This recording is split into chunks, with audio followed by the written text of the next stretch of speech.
Hey everyone, welcome back. Thank you for joining us today. We got a brand new story for you. And trust me, this one is wild. My name is Tyler, and I never imagined I'd be the guy standing outside my own house, locked out like a stranger while my wife smiled at me from the window and told me she had found someone better. But that's exactly what happened. And today, I'm going to tell you how it all unfolded. I had just returned from a long work trip, exhausted but relieved to finally be back home.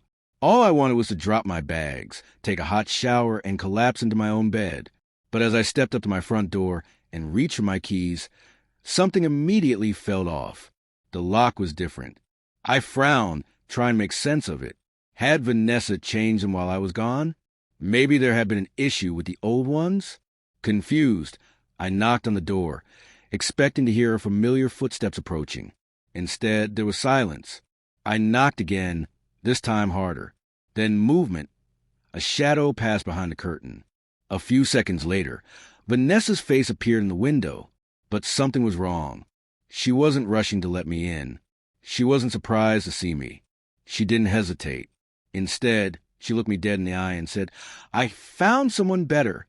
For a moment, I froze, convinced I had misheard her. The words didn't make sense. What the hell was she talking about? Then, before I could even process it, I saw a movement inside. A man was in my living room. My heart pounded in my chest as I took a step back, trying to wrap my head around what I was seeing. Asterisk, who was he? What was he doing in my house? Asterisk. "Vanessa, open the door," I said, my voice tight. "What is going on?" She didn't even flinch. Instead, she lifted a stack of papers and waved them in front of the window. "This house? It's mine now," she said casually. "So you need to leave before I call the police." I blinked, my mind racing. My house? I had never signed anything over to her. I had never agreed to any transfer of ownership. "Vanessa, stop playing games. Let me in," I said firmly, but she didn't budge. She just shook her head, her expression completely unreadable. "You don't live here anymore, Tyler. Just go." I stood there, stunned. This wasn't just Vanessa being dramatic. This was real. She had locked me out of my own home, and there was a man inside, a stranger in my living room. Anger surged inside me, but I knew better than to act on it without thinking. Instead, I pulled out my phone and called my lawyer. I needed to know my rights before I did something I'd regret. When my lawyer picked up, I laid it all out, the locks, the man inside, the papers Vanessa had waved in my face, her threat to call the police. I expected him to tell me I had every right to walk into my own home. Instead, what he said left me even more shaken. "Tyler, listen to me carefully," he said, his voice firm. "If you try to force your way in, she'll call the police. And here's the problem. When it comes to domestic disputes, the police don't care about ownership. They care about keeping the peace. If she claims she feels threatened, even if she's lying, they'll side with her to avoid conflict. You could end up spending the night in jail." I couldn't believe what I was hearing. I owned that house. I paid for it. And yet, somehow, the law could still work against me. So what am I supposed to do? I asked. "For now, you need to walk away," he said. "I know it's unfair, but trust me. Making a scene will only hurt you in the long run. Go somewhere else for the night. We'll handle this legally." I stood there for a long moment, staring at the front door of what was supposed to be my home. I wanted to fight. I wanted to demand answers. But I wasn't stupid. I knew my lawyer was right. If I stayed and tried to force my way in, it would only make things worse. With no other choice, I turned around, walked back to my car, and drove off. I didn't even know where I was going at first. Eventually, I pulled into a hotel parking lot and checked in. Sitting alone in my hotel room, the reality of what had happened began to sink in. My entire marriage had been a lie. But the more I thought about it, the more I realized the signs had always been there. I had just refused to see them. Vanessa had always been obsessed with money. From the very beginning, she had expensive tastes, designer bags, luxury vacations, constant shopping sprees. At first, I didn't mind. I wanted to make her happy. And if buying her things did that, then fine. But over time, I started to notice a pattern. It wasn't just about treating herself here and there. It was constant. She expected me to provide for every little thing she wanted, no matter how unnecessary or ridiculous it was. And if I ever hesitated, even for a second, she made sure I regretted it. Anytime I said no, even for good reason, it turned into a full-blown argument. She would sulk, pick fights, and throw the same threat in my face every single time. If you don't give me what I want, I'll find someone who will. I had always brushed it off, thinking she was just being dramatic, just saying things in the heat of the moment. But now, sitting here, locked out of my own house, I realized she had meant it all along. She had been telling me exactly who she was, and I had been too blind to take her seriously. Our last fight before my trip should have been my wake-up call. I had told her she needed to stop wasting money on pointless things. She had been spending recklessly, buying things she didn't need, hoarding expensive clothes she never wore, treating online shopping like it was her full-time job. I had reached my limit and finally put my foot down. I told her I wouldn't keep funding her wasteful lifestyle. She had laughed it off at the time, acting like I was overreacting. But now, I realized she had already been planning her way out. She didn't want to stop spending. She just needed someone else to foot the bill. I should have seen this coming. I should have known that one day she'd make good on her threats. But no matter how many warning signs there had been, nothing could prepare me for what she did. The next morning, I woke up in my hotel room, feeling like I had just come out of a bad dream. Except it wasn't a dream. I grabbed my phone and called Vanessa. It rang a few times before going straight to voicemail. I tried again. Same thing. She had declined the call. I let out a slow breath, tried to push down my frustration. I just needed to talk to her, to figure out what was going on. So I sent her a message. Asterisk Vanessa, we need to talk. Call me back. Asterisk. No response. I sent another, keeping my words as neutral as possible. Asterisk, I don't know what's going on, but this isn't the way to handle it. Let's talk. Asterisk. Again, nothing. After a few minutes, I realized what was happening. This had been planned. Whatever she had done, she had gone through the effort of making sure I had no way to stop it. Sitting on the edge of the bed, I forced myself to think clearly. Arguing wouldn't work. Begging wouldn't change anything. If she wanted to pretend I didn't exist, then fine. I would stop wasting time trying to reason with her. Instead, I would do what actually mattered. I needed to stay calm, document everything, gather proof. And so, with that in mind, I made my next move. I went to the police. I explained everything as clearly as I could, recounting the events in detail. I told the officers how I had come home only to find the locks changed, how my wife had refused to let me in, and how she had waved around documents claiming the house now belonged to her, even though I had never signed anything over. The officer listened intently, nodding as I spoke, taking in every word. When I arrived at my house with the officers, I felt a brief surge of relief.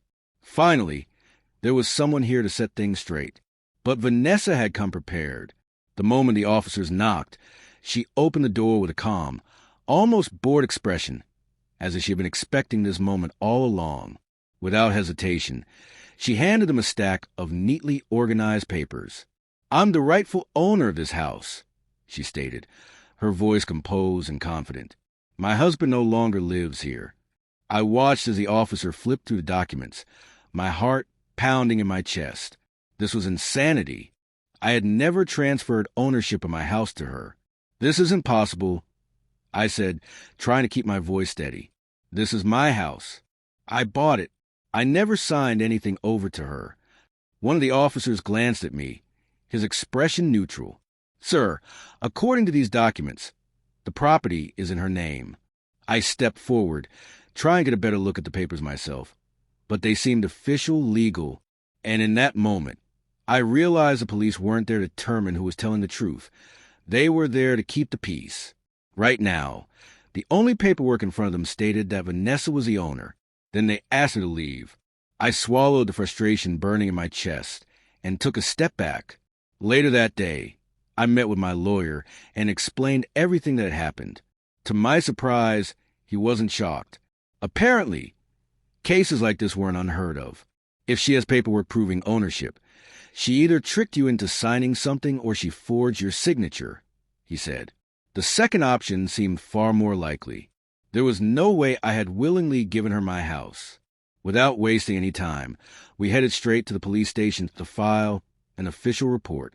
I sat in a cramped office as an officer typed up my statement, detailing how my wife had fraudulently transferred ownership and locked me out. We provided every piece of evidence we could, my original mortgage documents, proof of payments, and anything else that showed I was the rightful owner. My lawyer made it clear. We weren't just filing a civil dispute. This was a criminal complaint. This was forgery.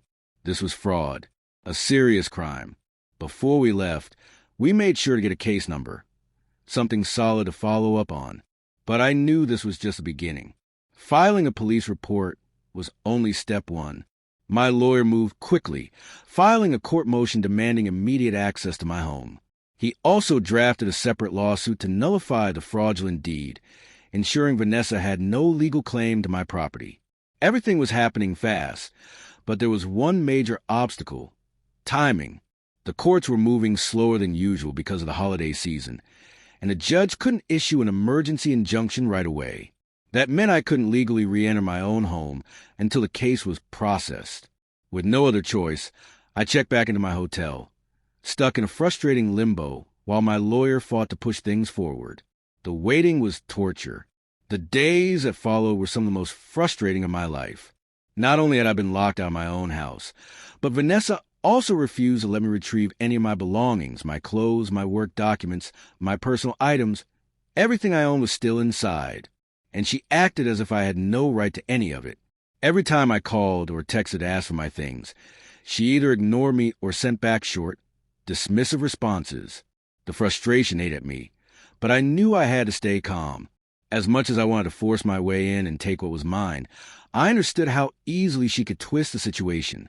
If I showed up demanding my things, she could play the victim, call the police, and suddenly I'd be the one in trouble. I refused to let her trap me like that. Instead, I documented everything. Every ignored call, every unanswered text, every instance where she outright refused to cooperate. My lawyer advised me to be patient, to trust the legal process. That was easier said than done. When the first day in court finally arrived, the atmosphere was tense. The judge wasted no time and ruled that, at the very least, I had the right to collect my personal belongings. It was a small victory, but a victory nonetheless. That same afternoon, I returned to my house for the first time since Vanessa had shut me out. She barely spoke to me while I gathered my things, just stood there, arms crossed, watching me like I was an intruder in my own home. But I wasn't just there for my clothes and essentials. I needed proof. I searched through my documents until I found what I was looking for: the most recent, legitimate copies of the title deed and property documents. These were my lifeline in court, undeniable proof that what she had done was illegal. I also managed to grab bank records showing the transaction history of the house payments, further proving that I had never transferred ownership to her. I tucked everything away carefully. The next time we were back in court, Vanessa confidently presented her so-called proof of ownership, but my lawyer was ready. He requested a forensic examination of the signatures on her documents. The court brought in an expert, a specialist in detecting forgery. I watched closely as they analyzed the papers, comparing every curve, every stroke, every tiny inconsistency in the signatures. Then came the moment of truth. The expert looked up and addressed the judge directly. These documents are fake. The signature was forged. The courtroom, which had been buzzing with tension moments before, fell silent. Vanessa's face paled. For the first time since this nightmare began, I felt something shift in my favor. The truth was finally out. But instead of taking responsibility, she did what cowards do. She tried to shift the blame. She pointed at her lover and claimed, "It was his idea. He convinced me to do it. I didn't even want to. He handled the papers, not me." But it was too late. Throwing him under the bus wasn't going to save her. If anything, it made her look even worse. My legal team wasted no time. We went after both of them with full force. The charges were severe, criminal forgery, which carried serious legal consequences, and financial damages for wrongful eviction. She had stolen my home, locked me out, and forced me to spend money on hotels and legal fees. Now, it was time for her to pay. When the verdict was finally read, it felt like the weight I had been carrying for weeks had been lifted off my shoulders. Vanessa and her accomplice were both found guilty. The judge didn't go easy on them, either. Prison time. They were sentenced, locked up, and officially labeled criminals. But that wasn't all. Vanessa was ordered to pay heavy fines on top of her prison sentence. Even after serving her time, she would still be in debt, still deal with the consequences of what she had done. As for me, I finally regained full control of my home. But my fight wasn't over just yet. When Vanessa gets out of prison, I'll be filing for divorce.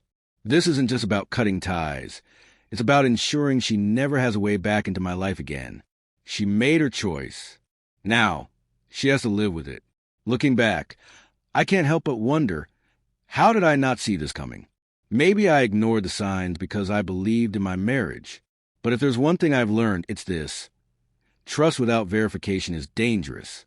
Love can blind you, make you overlook red flags that should have been obvious. I trusted Vanessa, but I never thought to protect myself in case that trust was misplaced.